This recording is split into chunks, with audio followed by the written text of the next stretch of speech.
Hello everyone, how are you all? I hope you all are safe at your place. Welcome to the channel Physics Junction by TK Kral, जहाँ पर आपको physics के topics बहुत ही easy और simple तरीके से कराए जाते हैं और साथ ही आपको नोट्स भी प्रोवाइड कराए जाते हैं ताकि आपको टॉपिक से रिगार्डिंग कोई भी क्वेरी ना रहे। हमारा जो आज का टॉपिक है वो है principal focal length of a lens. हमने क्या निकालना है? प्रिंसिपल फोकल लेंथ निकालनी है लेंसेज की। लेंसेज हमने स्टडी किया है, हमारे पास दो तरह के लेंसेज होते हैं, कन्वेक्स लेंस और कनकेव लेंस।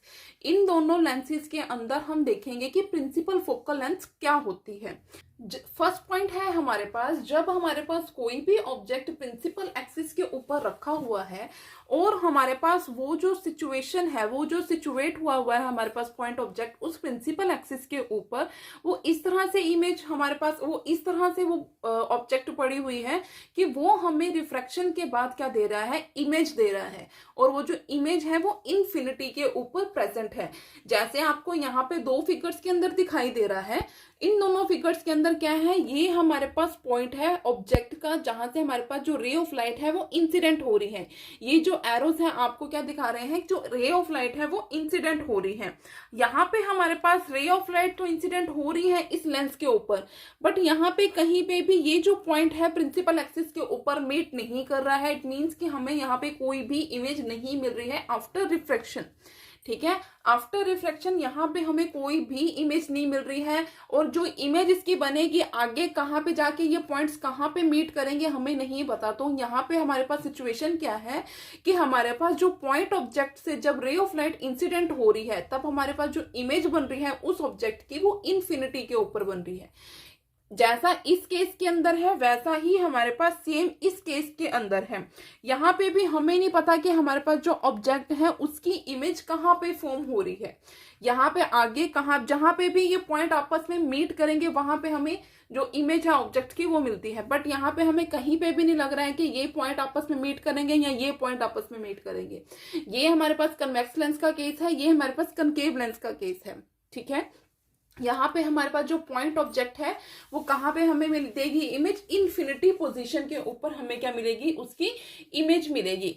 तब जो पोजीशन होती है पॉइंट ऑब्जेक्ट की उसे हम बोलते हैं फर्स्ट प्रिंसिपल फोकस और फोकस ऑब्जेक्ट फोकस। ठीक है, तब जब हमारे पास ऑब्जेक्ट की इमेज इनफिनिटी के ऊपर मिलती है तब हम उस जो ऑब्जेक्ट है उसकी जो पोजीशन है, उसकी हमने सपोज किया था कि ये पोजीशन है, उसकी पोजीशन जो जहां पे भी होगी उसे हम बोलेंगे फर्स्ट प्रिंसिपल फोकस या फिर ऑब्जेक्ट फोकस। ठीक है, उसे हमने कहां से रिप्रेजेंट किया है? F1 से। इसे हम F1 से रिप्रेजेंट कर देते हैं बोथ साइड्स पे। ठीक है, और F1 से लेके जो ऑप्टिकल सेंटर है हमारे पास, ये C होता है ऑप्टिकल सेंटर। इस ऑब्जेक्ट से लेके इस ऑप्टिकल सेंटर तक का जो डिस्टेंस होता है उसे हम बोलते हैं फर्स्ट प्रिंसिपल फोकस। ठीक है, उसे हम बोलेंगे फर्स्ट प्रिंसिपल फोकस और उसे हम रिप्रेजेंट करेंगे स्मॉल f1 से। दोनों की दोनों साइड्स में हमने क्या किया है? स्मॉल f1 से उसे डिनोट किया है और इसे हम क्या बोलते हैं? First principle focal length. ये जो स्मॉल f वैल्यू होगी इसे हम बोलेंगे फर्स्ट प्रिंसिपल फोकल लेंथ। जहां पे हमारे पास ऑब्जेक्ट है उसकी जो पोजीशन होगी उसे हम बोलेंगे फर्स्ट प्रिंसिपल फोकस। उसके बाद अब हम बात कर लेते हैं डेरिवेशन की। ठीक है, यहाँ पे हम डायरेक्ट रिजल्ट यूज करेंगे जो हमारा लेंस मेकर्स फॉर्मूला में आया था, वही डायरेक्ट रिजल्ट मैं यहाँ पे यूज करूंगी। सो हमने यहाँ पे क्या करना है? अब हमारा जो लेंस मेकर्स फॉर्मूला आया था हमने उसमें क्या करना है? v is equal to infinity and u is equal to minus of f1 value substitute करनी है। ठीक है, जो हमारे पास लेंस मेकर्स फॉर्मूला आया था उसके अंदर हमने ये वैल्यूज को सब्स्टिट्यूट करना है। लेंस मेकर्स फॉर्मूला हमारे पास क्या था? 1/v plus 1 over minus of u is equal to mu minus 1 over r1 minus 1 over R2। 1 over v की जगह पे हमने v की जगह पे इन्फिनिटी डाला है। 1 ओवर माइनस तो ऑलरेडी एक बाहर था और एक माइनस अंदर आया, minus mu minus 1 minus 1/R2। अब उसके बाद 1/इन्फिनिटी हमारे पास किसके इक्वल होता है? 0 के। Plus 1 over minus of minus f1 is plus 1/f1 is equal to mu minus 1 minus 1/R2। यहां से हमारे पास 1/f1 किसकी वैल्यू के इक्वल आता है? Mu minus 1 1/r1 minus 1/r2। इस तरह से हम जो 1/f1 जो फोकल लेंथ है फर्स्ट प्रिंसिपल फोकस की, उसकी वैल्यू को फाइंड आउट कर सकते हैं। इसके बाद हमारा सेकंड केस होता है जहां पे हमारे पास जो ऑब्जेक्ट है वो कहाँ पे है, इन्फिनिटी के ऊपर प्रेजेंट है और उसकी जो इमेज है वो हमें प्रिंसिपल एक्सिस के ऊपर मिलती है। तो देखते हैं अब हम अपना सेकंड केस। सो ये है हमारे पास सेकंड केस, जब हमारे पास जो पॉइंट ऑब्जेक्ट है वो इन्फिनिटी के ऊपर प्रेजेंट है और जो इमेज है हमें वो कहाँ पे मिल रही है, प्रिंसिपल एक्सिस पे। यहाँ पे जो F2 है वो इमेज को शो कर रहा है, सॉरी, यहाँ पे जो F2 है वो इमेज को शो कर रहा है। ठीक है, हमने एरोज देखने हैं कि हमारे एरोज कहाँ से आ रहे हैं। ठीक है, यहाँ पे हमारे पास जो एरोज हैं कहाँ से आ रहे हैं, इस डायरेक्शन से आ रहे हैं, बट उसका ओरिजिन कहाँ है, कहाँ पे वो ऑब्जेक्ट प्रेजेंट है वो हमें यहाँ पे नहीं पता है। जहां पे ये पॉइंट मीट करेंगे वहां पे हमें क्या मिलती है, ऑब्जेक्ट की इमेज मिलती है। यहाँ पे जो ऑब्जेक्ट की इमेज है वो हमें F2 पॉइंट के ऊपर मिल रही है। सिमिलरली यहाँ पे है हमारे पास रे ऑफ लाइट तो आ रही है, यहाँ पे रिफ्लेक्शंस भी हो रही हैं, हमने उसको बैकवर्ड डायरेक्शन में प्रोड्यूस करके रिफ्लेक्शन वाली लाइन को हमने उसकी इमेज बना ली है कि F2 पे हमें वो उसकी इमेज मिल रही है। बट हमें उस जो ओरिजिन है उस पॉइंट ऑब्जेक्ट का कहाँ से हमारे पास जो रे ऑफ लाइट इंसिडेंट हो रही है वो हमें नहीं पता। तो यहाँ पे हमारे पास जो केस होगा वो क्या होगा कि हमारे पास पॉइंट ऑब्जेक्ट इन्फिनिटी के ऊपर प्रेजेंट है और उसकी जो इमेज है वो कहाँ पे बन रही है, प्रिंसिपल एक्सिस पे। ठीक है, ये जो F2 है ये हमें क्या बता रहा है, उस पॉइंट ऑब्जेक्ट की इमेज बता रहा है। और सेंटर से, ऑप्टिकल सेंटर से लेके F2 तक का डिस्टेंस हमने लिया है स्मॉल f2। सिमिलरली हमने यहाँ पे लिया है, सिर्फ लेंसेज का चेंज है, दोनों में प्रोसेस जो है वो सेम है, दोनों में जो डिस्कशन हो रही है वो दोनों सेम हो रही है।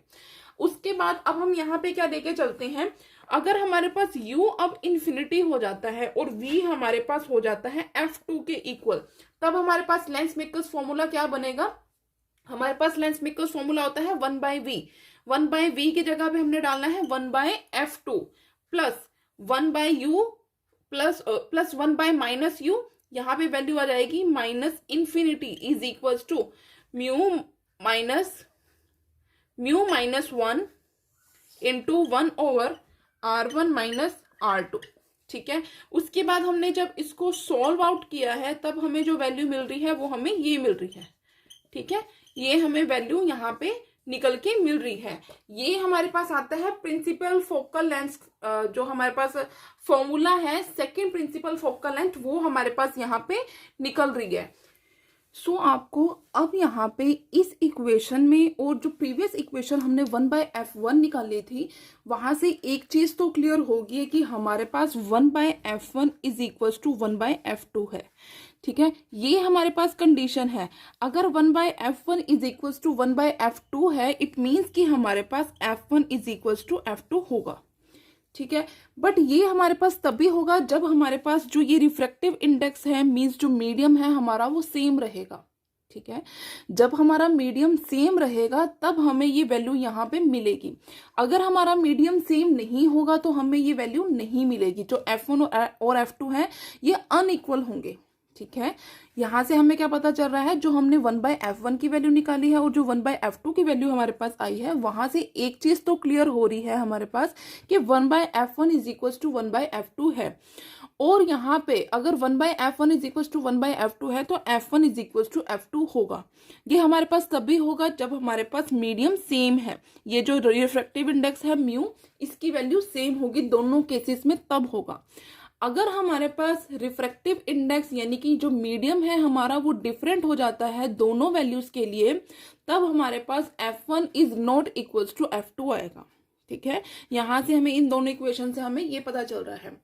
इस तरह से हम अलग अलग केसेस से क्या कर सकते हैं, प्रिंसिपल फोकल लेंथ को डिस्कस कर सकते हैं। इस तरह से हम उनकी वैल्यू को फाइंड आउट कर सकते हैं। आई होप ये आपको समझ में आया होगा। अगर किसी को भी कोई भी डाउट हो तो आप मुझसे क्लियर कर सकते हैं वो डाउट। अगर आपको मेरी वीडियो अच्छी लगी हो या इस वीडियो में से आपको 1% भी कुछ समझ में आया हो तो please subscribe to my channel. और अगर आपको मेरी वीडियो अच्छी लगी हो तो मेरी वीडियो को लाइक करना, मेरे चैनल को सब्सक्राइब करना, ज्यादा से ज्यादा शेयर करना। Thanks for watching.